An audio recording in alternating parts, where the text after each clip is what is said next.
Hello hello hello hello hello. সমকোণী চৌপল বা আয়তঘন, তার আয়তন আমরা কি করে বের করব? চলো জানা যাক। খুব একটা সহজ এক্সাম্পল দিচ্ছি। আমি বললাম কি, এইটা একটা তোমাদের ক্লাস 10 এর যে বইটা, এটা একটা আয়তঘন। এইবারে আমি বললাম তার যে বেসটা, দেখো মন দিয়ে দেখো, এই যে বেসটা, এই বেসটাকে যদি আমি কনসিডার করি শুধু একটা পেজকে, তাহলে এটা একটা রেক্টেঙ্গেল মতো কাজ করছে। Yes or no? যে বেসটা সেটা একটা রেক্টেঙ্গেল মতো কাজ করছে, রাইট?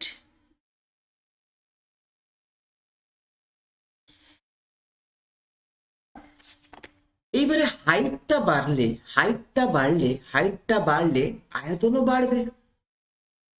তো এর মানেটা কি? কি স্যার, এই বইটা যতটুকু জায়গা জুড়ে থাকবে সেটাই হচ্ছে এই বইটার আয়তন, এই ঘরটার আয়তন। এই ঘরটা যতটুকু জায়গা জুড়ে আছে, তাহলে এটা হচ্ছে ঘরের আয়তন। মানে কি, ঘরের মধ্যে তুমি কতটুকু জিনিস রাখতে পারবে সেটাই হচ্ছে ওই ঘরের আয়তন। কথাটা বুঝতে পেরেছো কিনা? তার মানে যদি আমি বইটার বেসটা জেনে নিলাম, তাহলে বেসটার ক্ষেত্রফল কি? এটা দৈর্ঘ্য আর এটা প্রস্থ, ঠিক আছে? তাহলে বইটার যে ভূমির ক্ষেত্রফলটা, সেটা হচ্ছে দৈর্ঘ্য গুণিতক প্রস্থ। এটা হচ্ছে ভূমির ক্ষেত্রফল হয়ে গেল, দৈর্ঘ্য গুণিতক প্রস্থ। এবারে বললাম যতটুকু আমি উচ্চতা ধীরে ধীরে বাড়িয়ে যাব। দেখো, বইটার তুমি বেসটা জেনে নিলে, এই বেসটার তুমি ক্ষেত্রফলটা জেনে গেছো। এইবারে প্রত্যেকটা কাগজ, প্রত্যেকটা পেজের তুমি যদি ক্ষেত্রফল এরকম, একটা পেজ, দুটা পেজ, তিনটা পেজ, চারটা পেজ, পাঁচটা পেজ, আমি একের উপর এক রেখে গেলাম, একের উপর এক রেখে গেলাম, ধীরে ধীরে উচ্চতাটাকে বাড়িয়ে দিলাম আমি। আর যখনই তুমি উচ্চতাটা বাড়াচ্ছ, তাহলে ফাইনালি আমি আয়তনটা লিখতে পারবো। তাহলে আয়তনটা কত লিখতে পারবো? কি, ভূমির ক্ষেত্রফল, ভূমির ক্ষেত্রফল মাল্টিপ্লাইড বাই উচ্চতা। তাহলে সেটাই হয়ে যাবে কি, আয়তঘনের আয়তন।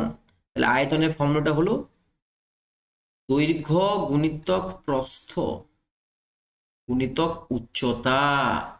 কেন? ভূমির যে ক্ষেত্রফল সেটা হচ্ছে দৈর্ঘ্য গুণিতক প্রস্থ আর তার উচ্চতাটা। এটা আমাদের হয়ে গেল আয়তনের কথা। এবারে আয়তনটাকে ইউজ করে আমরা কিছু কোশ্চেন্স করব।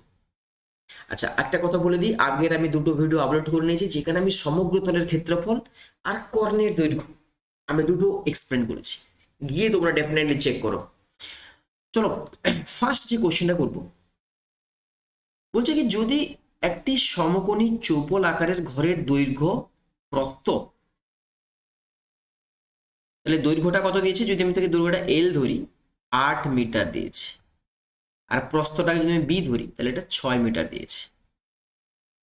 এবং আয়তনটা কত দিয়েছে? আয়তন যদি আমি বলি ভলিউম ভি, তাহলে সেটা দিয়েছে 192 ঘনমিটার।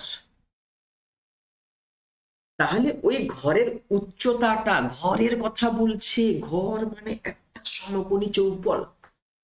তাহলে সমকোণী চৌপলের যে আয়তনের আমি ফর্মুলাটা বললাম, স্যার দৈর্ঘ্য গুণিতক প্রস্থ গুণিতক উচ্চতাটাকে যদি আমি এইচ বলি, দ্যাট ইজ 192। তাহলে আমার এখান থেকে এইচটা কত হয়ে গেল বাবু? এইচটা হয়ে গেল 192/8 × 6। তো 8 2 is 16, 8 4 নাকি? তাহলে যে আয়তনটা হয়ে গেল সেটা হচ্ছে 4 মিটার। আয়তনটা কত হয়ে গেল? 4 মিটার। এইবারে আমরা বলছি কি,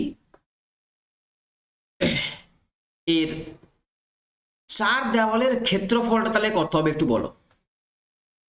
আচ্ছা বাবু বলো, চার দেওয়ালের ক্ষেত্রফলের কি সূত্র বলেছিলাম? কি, 2 × দৈর্ঘ্য প্লাস দৈর্ঘ্য ইন্টু প্রস্থ নাকি LB plus BH plus LH, তাহলে 2 ইন্টু, আচ্ছা এইটা তোমরা সলভ করে আমাকে কমেন্টে জানাবে এর উত্তরটা কত হচ্ছে এক্স্যাক্টলি, ঠিক আছে? এই উত্তরটা আমাকে জানাবে কমেন্টে। আমরা করছি নেক্সট কোশ্চেন, চলো নেক্সট কোশ্চেন চলো। Very very important question, very very important question. কোশ্চেনটা কি বলছে কি, পাম্প একটা আছে, সেই পাম্পটা হচ্ছে 1 ঘন্টায় 37,400 লিটার জল ভর্তি করতে পারে। কোথায় না, একটা 18 মিটার দীর্ঘ আর 11 মিটার প্রস্থ বিশিষ্ট আয়তাকার জলাধার আছে। তাহলে এরকম একটা জলাধার আছে, জলাধারের দৈর্ঘ্যটা কত রে বাবা, 18 মিটার, আর প্রস্থটা কত, 11 মিটার। তাহলে এই যে জলাধারটা আছে, তাহলে তার একটা কিছু গভীরতা আছে, এক নিয়ে বেদাম। তার মানে আমাকে বল যে পাম্পটা ঘন্টায় 37,400 লিটার জল ভর্তি করছে, সেইটা 17 ডেসিমিটার উচ্চতার জল ভরার জন্য, তাহলে উচ্চতার এখানে কত বলছে, 17, উচ্চতা বা গভীরতা 17 ডেসিমিটারে আছে। তাহলে পাম্পটিকে কতক্ষণ চালাতে হতো? আমার কথাটাকে বুঝতে পেরেছো? তাহলে একটা আমি জমি একটা আছে এখানে, যার দৈর্ঘ্য আছে প্রস্থ আছে, এইবারে যে জলসেচটা করছি সেটা পাম্পটা কতক্ষণ চলছে না, ঘন্টায় স্যার এত লিটার জল ভর্তি করছে। তাহলে 17 ডেসিমিটার উচ্চতা পর্যন্ত জলটা ভর্তি করবে। তার মানে কিসের কথা বলা হচ্ছে, এত মিটার উচ্চ গভীরতা, তাহলে দৈর্ঘ্য দেওয়া আছে, প্রস্থ দেওয়া আছে, উচ্চতা দেওয়া আছে। তার মানে আমি কি ভলিউমটা পাবো? ভলিউমটা মানে কি স্যার, ওই যে তোমার এটা আছে কি বলে আয়তাকার জলধার, তাহলে কত লিটার জলটা ধরবে সেটা আমি দেখতে চাইছি, কত লিটার জল পর্যন্ত আমাকে সেখানে রাখতে হবে। ওকে, আচ্ছা আমরা না সবাই ডেসিমিটারে করে নেব, ঠিক আছে? 18 মিটার আছে, তাহলে মিটার থেকে ডেসিমিটারে করলে 180 হয়ে যাচ্ছে নাকি বাবু, ডেসিমিটার। এটা হচ্ছে 110। তাহলে কতটুকু জল আমাকে ভরতে হবে ওটাতে না, 180 ইন্টু 110 ইন্টু 17, এত ঘন ডেসিমিটার। আর একটা কথা মনে রাখবি বাবু, 1 লিটার মানে 1 ঘন ডেসিমিটার। যদি এটার প্রুফ চাস আমাকে বলিস, আমি নেক্সট ক্লাসে করে দেবো, ঠিক আছে?